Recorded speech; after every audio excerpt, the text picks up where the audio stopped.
Bonjour à tous, bienvenue sur notre émission Les propos de Picadello. Aujourd'hui, nous accueillons Sophie Bringard. Merci Sophie d'être avec nous pour participer à cette émission. Vous êtes animatrice Faber et Maslich. Vous allez nous éclairer tout à l'heure sur cette approche de la parentalité. C'est dans ce cadre que vous animez des ateliers sur la communication parent-enfant ou adulte-enfant. Oui. Vous avez été également formatrice en communication pendant 22 ans. Oui. Vous avez travaillé en crèche et enfin vous êtes maman de 2 enfants. Tout à fait. Donc aujourd'hui vous allez nous parler de la communication parent-enfant ou adulte-enfant.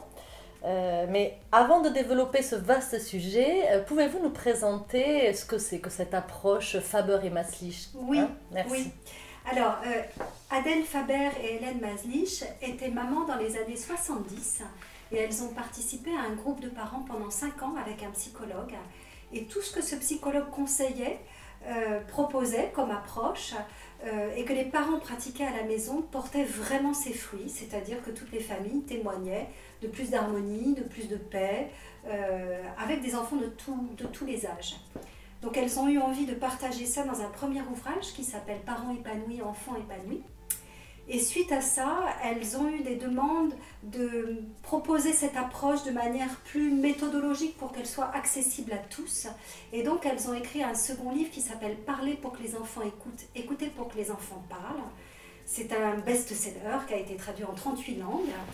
Et donc là, c'est une approche de communication qui permet à la fois d'écouter l'enfant, d'écouter ses besoins, mais aussi de faciliter la vie à la maison, la coopération de l'enfant, de savoir poser des limites, dans la bienveillance. C'est donc une approche éducative qui intègre l'écoute et la bienveillance. Oui, donc c'est ça, j'imagine que l'écoute est très importante dans cette approche. Oui, tout à fait. C'est vrai que dans les approches vraiment traditionnelles de l'éducation, on imagine à une époque où l'enfant se tait, dit rien, voilà, il doit plier et puis c'est tout. Et alors c'est vrai que dans cette approche, il y a quelque chose de nouveau par rapport à l'éducation plus traditionnelle, c'est que si l'enfant a fait une colère par exemple ou a quelque chose qui ne va pas, on va prendre le temps d'écouter ce qui se passe pour lui avant de prendre des décisions ou de rappeler une règle. Voilà. Donc l'aspect écoute est très important parce que parfois le fait de décider de quelque chose de manière un petit peu catégorique sans avoir pris le temps d'écouter ce qui se passe, on peut faire des erreurs. Alors dans les ateliers que j'anime avec les parents, j'ai plein d'exemples comme ça de situations où avec l'ancienne méthode le parent n'aurait pas écouté et que là il s'est rendu compte que juste en écoutant ça résolvait énormément de choses, quoi. Oui, parce que l'enfant lui-même peut proposer des solutions finalement si on écoute. Oui, et puis on peut écouter ce qu'il y a vraiment derrière. Je revois par exemple une situation où un enfant disait à sa maman, alors je sais pas, il devait être à peu près en CP ou CE1, quelque chose comme ça, et tous les jours il disait à sa maman, c'est nul l'école, je veux pas y aller, moi je veux être grand, je veux aller au travail, puis l'école c'est pas drôle. Et sa mère au début lui disait, écoute, si, il faut y aller, en tous les cas t'as pas le choix, arrête tes comédies, ça commence à suffire, enfin voilà, elle y allait un petit peu de manière directive. Et puis, lorsqu'elle a participé à l'atelier, elle a découvert l'opportunité d'écouter l'enfant et de lui dire « Ah bon, alors comme ça tu n'aimes pas l'école, il y a des choses qui doivent être vraiment difficiles, qui doivent pas te plaire toi quand même dans l'école pour dire ça. » Et là, petit à petit, tout doucement, il a amené différentes situations qui étaient que ses copains lui volaient ses dessins, il était très bon en dessin, et que l'étagère de ses dessins était basse et que du coup il lui prenait. Que la maîtresse ne l'interrogeait pas assez parce que souvent il avait la réponse et donc du coup la maîtresse voulait interroger les autres, qu'il avait un petit voisin de table qui n'arrêtait pas de lui parler, l'embêter et l'empêcher d'écouter. Et donc toutes ces petites choses-là, toutes ces contrariétés-là, il les vivait tellement intensément que ça avait pris une proportion énorme et qu'il trouvait l'école inintéressante.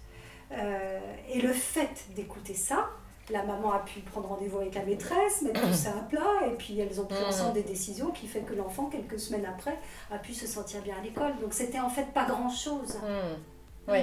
Donc Sophie, si nous sommes en tant que parents dans une écoute très attentive de l'enfant, est-ce que ça signifie que on le laisse tout faire finalement? Ah, oui, en effet, c'est souvent une question qui vient et parfois certains parents disent « Oui, les personnes autour de moi pensent que je vais en faire un enfant roi et que je le laisse tout faire. » Non, c'est pas parce qu'on écoute ce qui se passe pour l'enfant qu'on va accepter ce qu'il veut.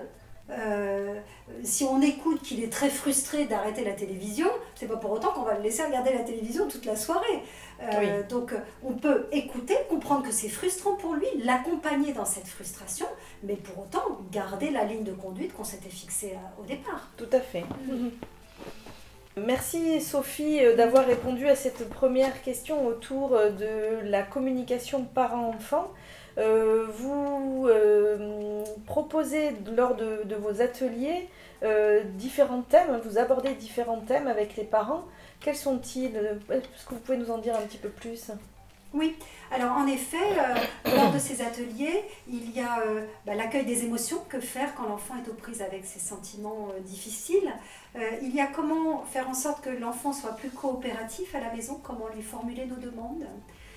Il y a comment maintenir, poser des limites dans la bienveillance en évitant la punition. On aborde aussi favoriser l'autonomie, l'estime de soi. Et puis aussi éviter d'enfermer les enfants dans des rôles, dans des étiquettes. C'est-à-dire l'enfant qui se croit toujours paresseux, comment l'aider à se voir aussi autrement. Et puis il y a aussi un atelier complet sur plusieurs séances, sur 6 séances, sur les relations dans la fratrie, parce que les jalousies sont fréquentes dans les familles, et comment faire en cas de dispute, et comment minimiser les rivalités. D'accord. Merci d'avoir partagé ce moment dans le cadre de notre émission de Picadelo. Nous nous reverrons sûrement bientôt pour parler de tous ces sujets-là. Merci à vous tous. Vous pourrez retrouver cette vidéo sur www.picadelo.com. En attendant, continuez à partager de bons moments avec vos enfants. Merci et à bientôt. À bientôt.